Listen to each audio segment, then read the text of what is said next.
Today I want to make a game, but with joysticks. Because as Nikola Tesla said, joysticks are cool.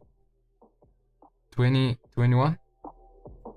Firstly, I did a square, and this square will be our player.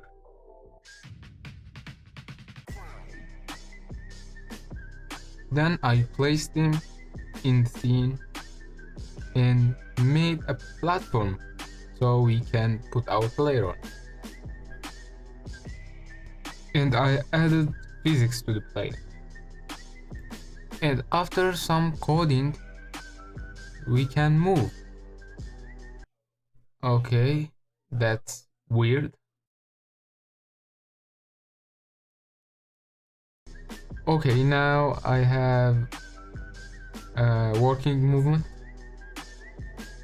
Then I found a free joystick tag in the asset store and I imported to my project. And after some programming, now we can move with our joystick and jump. And I changed the colors.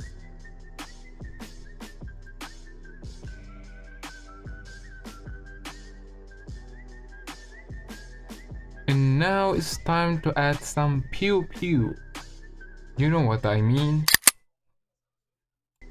So I draw a really basic pistol in Photoshop.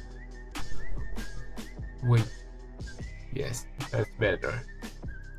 Then I went to Google and found some free assets. I did that because the gun that I draw was too realistic and I didn't want to make my game that realistic. So shut up. And then I added the gun, but the gun needs to rotate toward the joystick. And this should be easy for me, because I'm a great programmer. Okay, it wasn't that easy. It was so hard actually, but at least we have a shooting system right now with a joystick. And finally I added laser. Why? Because lasers are cool. And I want to say thank you for watching. I am done for today. Goodbye.